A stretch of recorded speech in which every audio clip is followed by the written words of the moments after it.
Good evening, social media. It has been a minute. It has definitely been a minute. And so I'm kind of rusty with this broadcasting, remembering where all the tools are. So I may be all over the place. Hopefully, I don't click in broadcast button before I supposed to. But it's good to be back. It's good to be back. A lot of good things have been going on and happening. I want to share with you all. And then I just want to kind of keep us abreast of what's going on in the community as well, as it relates to abuse, neglect, you know, things that we can do to help one another and to help build one another in the community. And so today is good evening. It is Tuesday here in the United States. I have to remember that someone told me that was outside of the States to remind the viewers where we are because everybody is not in St. Louis. So I thank you all for reminding me. But here in the United States, we are on the JADASA Live podcast that's located in the Midwest in St. Louis. But globally, we are also across the social media platforms and Blog Talk Radio.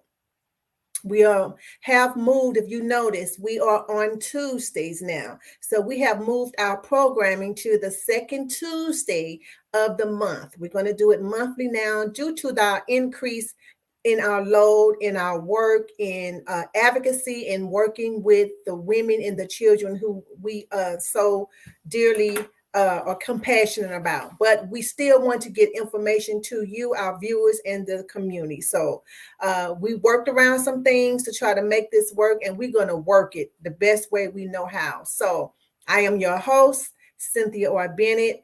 And here on the JADASA podcast, we talk about issues dealing with abuse and neglect, how to raise awareness. We provide resources, give you information, and we offer hope through educating, edifying, and encouraging in our communities, local and globally.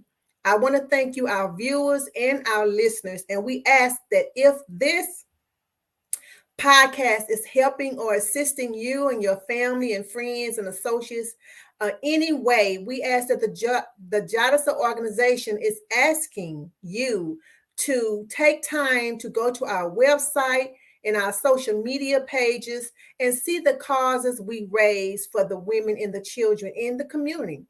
We also want you to hit like and share. Go down to that button that says like. We want you to hit that button, and we want you to hit the share button so you can send it on to somebody, because you never know who down on your timeline may need this information. So for more about resources and the things that we offer at this organization, or you have any questions, you can go to our website at jadasa.org. But before we get started, I want to read some announcements and go over some announcements. So I am going to click on, I think I have announcements I want to share as soon as I figure out what I did with them. But there they are. Okay, so I'm going to put this out here. So I just want to share with you guys, look, we know that there's a lot of stuff that's going on in the communities, and we know our churches and ministries are in the community. And so if we're going to build up and be an encouragement and help our communities, that goes along with our churches as well. So I was contacted, and the owner of Sparkman Publication, Marilyn Parker, asked me would I do a live Zoom meet and greet. And so we are going to be doing that Tuesday, August the 30th, from 11 a.m. to 12 noon. We're only going to take an hour of your time just to share with you who I am, what is a JADASA in the community, what we're doing, and first and foremost, how we can be a premier resource to your church, to your organization, to your ministry, to help your members and the community that your church is located in. When your members and people in the community come to you with issues of this nature, it's coming if it's not already there. And we know some of it's there. But instead of our ministers and our men and women of the cloth having to deal with that, instead of the spiritual needs, we are offering to be a premier resource for the churches where you can send your members and you can send people that come to you that you know of who's battling any of these issues that we talk about. They can come to our organization. We could talk to them on Zoom. We can schedule a meeting to come to the organization. And guess what? We are strictly confidentiality. You will not know who in your organization that has come to us because we will not share that information. But we want to be a premier resource to our churches so we can heal our community. And it starts in our churches as well. So again, this is a Zoom meet and greet. It is Tuesday, August the 30th from 11 a.m. to 12 noon. We just ask you to come get on board. We're just going to share, and I'm just going to do top high level about Safe Sanctuary, about what we can do and how we can help our members and how we can help the community, and share if there's information that our leaders want to know. We are going to be there to share with you to help you help our organizations, and because we want to partner. We got to collaborate and get on this together. So that is something I am really excited about, and I just want to share that with you guys. And I hope you send this flyer, go out to my web page or my Facebook social media page, and share this to people to leaders that may want to jump in on this Zoom for this meet and greet. I promise you, you will not be disappointed. Second, we're coming up to our developer program. It is going to be starting in September the 10th, and we have condensed the classes. We realize 8 Saturdays is a bit stretched for some people. And so what we're going to do, we've condensed it to 4 Saturdays. 4 Saturdays. All we're asking you to dedicate those 4 Saturdays, commit to those 4 Saturdays. Guess what? The outcome is still the same. You still get to create an app to understand basic entrepreneurship. And you also still get to present your app with your families. And you still get the $50 gift certificate when you complete the class. All we're asking you to do is to commit to those 4 Saturdays. We provide the laptop, we provide breakfast, we provide snacks, we provide all of those things. All we need is a commitment from you for those 4 Saturdays from 10 to 12:30. So you can go out there and register.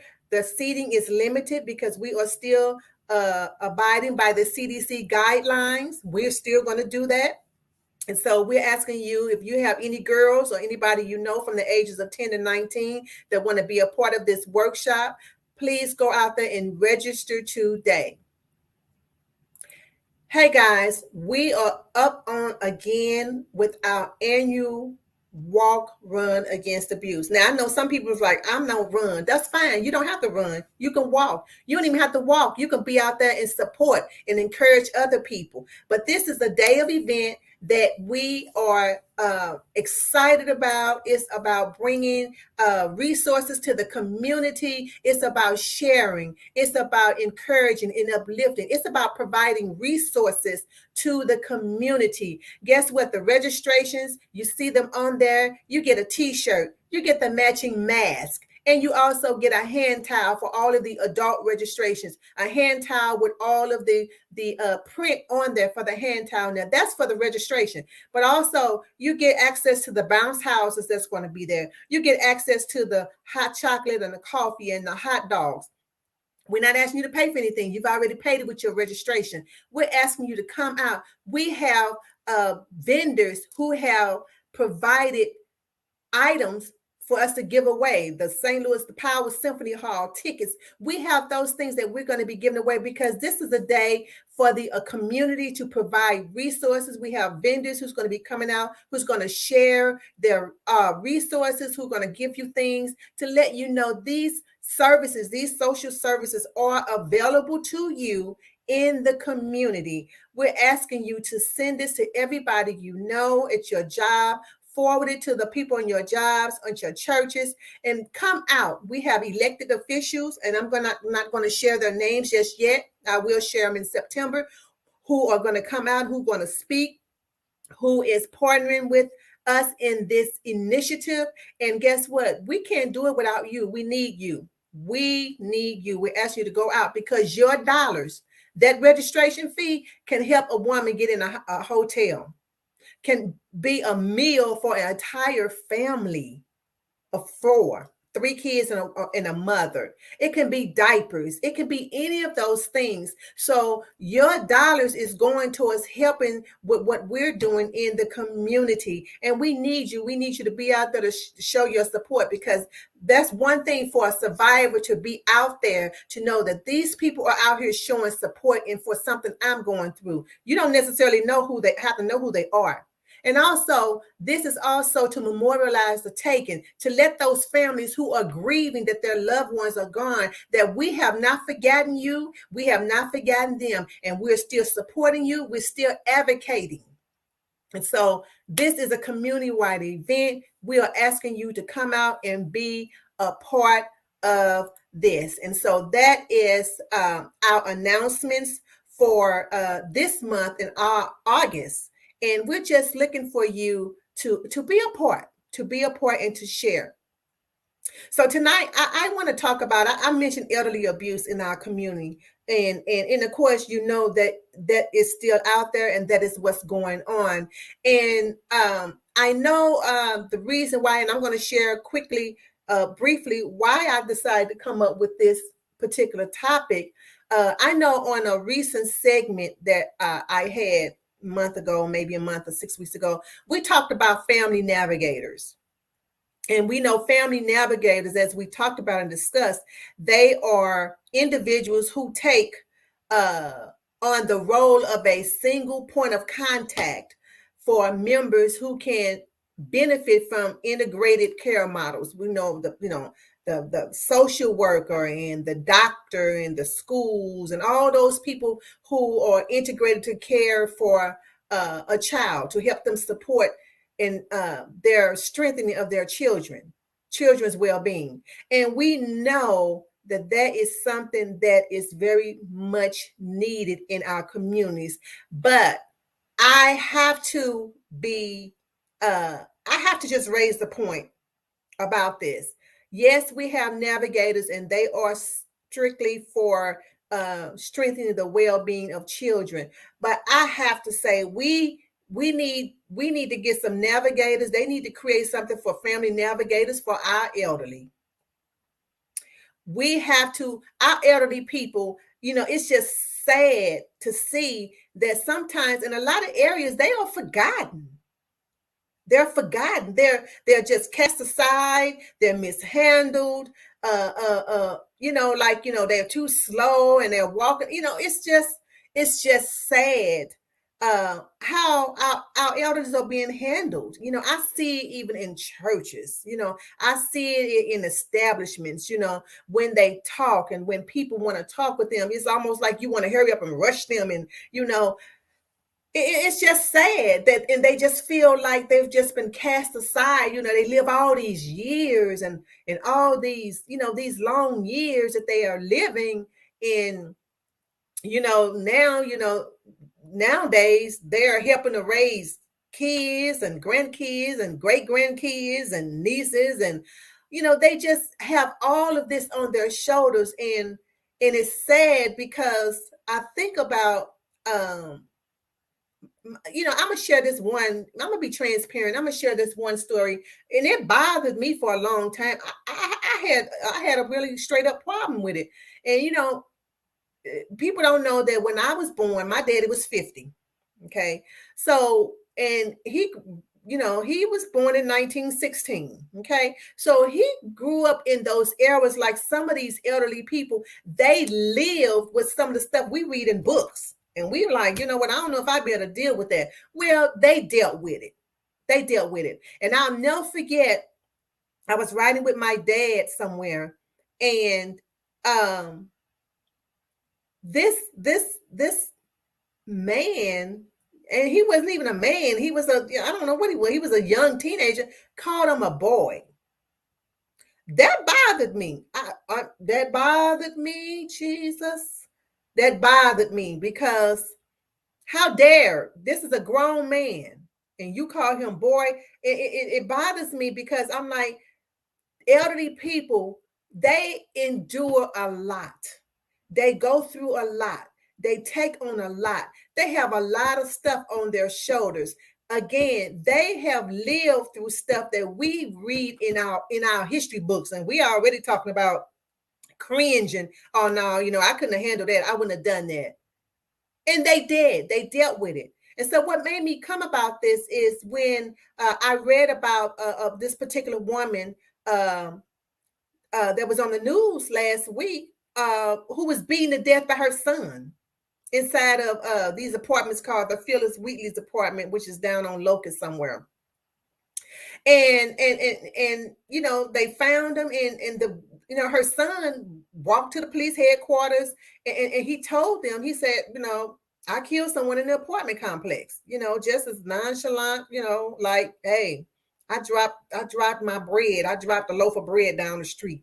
That's just how nonchalant and non-alarming this person was. And so the policeman went to the apartment, and they found the woman dead. And she was his mother. And they said they have announced that they charged him with first-degree murder and armed criminal act. But what bothers me is that these elderly people, they endure so much from the community. I hate to see it. My heart goes out to them, because they deal with stuff. Let's be honest. Let's just be real. The stuff they've dealt with in the 40s and 50s, we wouldn't have done that. We would have had a problem. We probably would have, but we would have done. It's just they've dealt with a lot. They dealt with stuff that half of us probably is not even equipped to deal with. Okay. They have endured so much stuff growing up, and now in their later years where they should be relaxing, and they should be looking at, as the Bible says, the fruit of their labor, and they should be just going over their life and just reminiscing, and just they having to raise kids and deal with all this craziness. I'll give another example. I was in the Snooks grocery shopping parking lot earlier this summer, and I was getting out the car, and this lady, she was an elderly woman. I could tell something was off. And she started walking with her buggy, but she started going sideways to the point she fell. And so me and a couple other ladies, we ran over there to get her and everything, an elderly woman. And I sat with her, and I said, well, who can you call? I said, because you cannot drive. Whatever was going on, her equilibrium was off. And I said, you can't drive, ma'am. You're going to have to call somebody. You cannot drive. And so I waited with her, and then the other ladies waited with her. So I said, well, I'm going to run in here and get what I need to get. They said, well, go ahead. We're going to wait for her, because she said, I'm going to call listen to this. I'm going to call my grandson. Not the son, my grandson. I'm going to call my grandson. I said, okay, ma'am, sit here. Do you need to get in the car? Do you need to turn the air on because it was warm? And she said, I'm okay. And, she was fiddling with her phone and everything, and she was kind of shaking. So I didn't know if she was, having the sugar was dropping or whatever, but I knew she could not drive that car. And so I went in, and I came back out, and the car, she was gone. And the other ladies, they were so upset. And I was like, what happened? What happened? They said the grandson had come up to get her in a car with somebody else, and he jumped out the car and just started blasting her, cursing her out. What the blankety blank, blank, blank. I told you I was going to take you to the store, and you blankety blank, blank, blank, blank. And they said the lady just felt like a little kid. And that hurt my heart. First of all, I'm glad I wasn't there to see that. I'm glad I wasn't to see that. And the way he talked to his grandmother, I mean, it was verbal. It was brutal. The way these women, I can't even explain, and I can't even say some of the stuff they said. This grandson, grandma, someone is on blank, blank, blank, blank. And, of course, they repeated exactly what he said. And my mouth just dropped. And I was really disturbed by that. I was like, oh, my God, elderly women, elderly men, the elderly period, they go through so much. And yet then we turn around and we ask them to help babysit, and we ask them to help watch, and then they got to raise folks, and then we turn around and abuse them and misuse them. And I think about this story where this lady whose son killed her. They lived in the house together. First of all, you need your own place. How you gonna be in somebody else's house and then try to run it?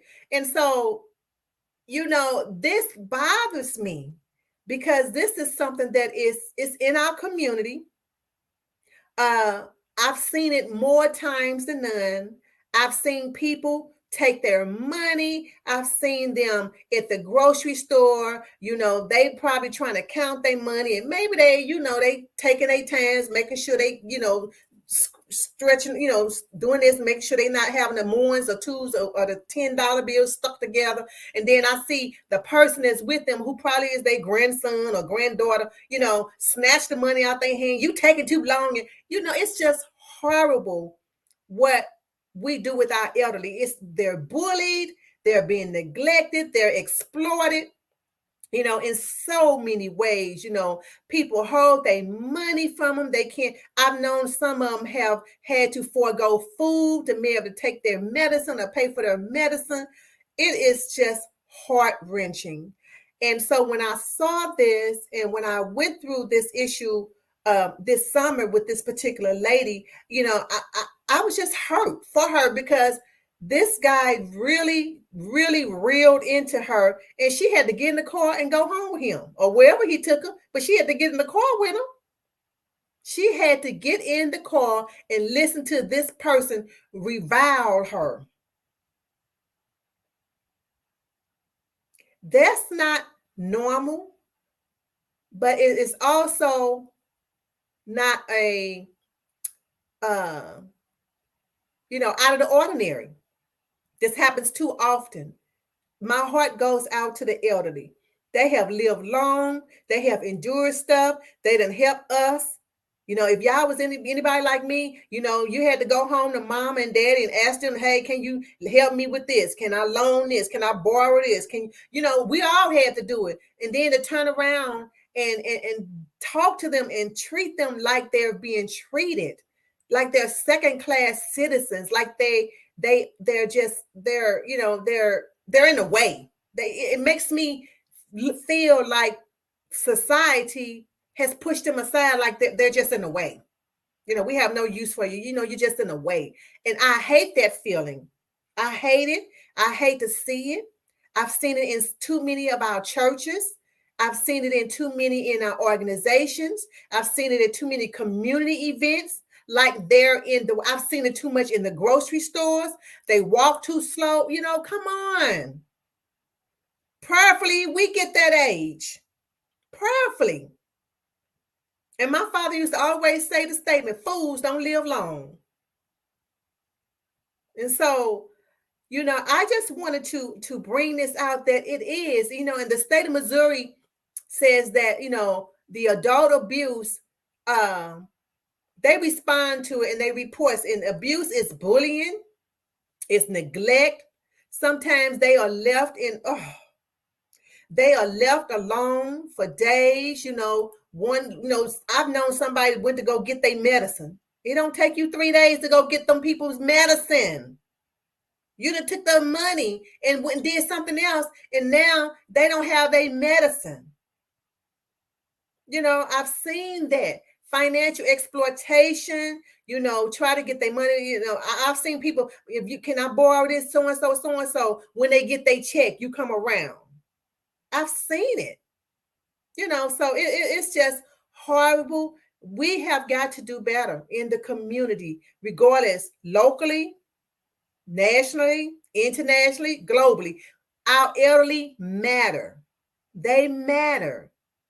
They carry wisdom. Now, they may not move as fast as we want them to move. They may not talk as fast as we want them to talk. They may not remember quickly. They may forget stuff. They may repeat themselves and say stuff over and over. Let them talk. They earned it. They hear and they endured, and they paved the way for some of us, our knuckleheads.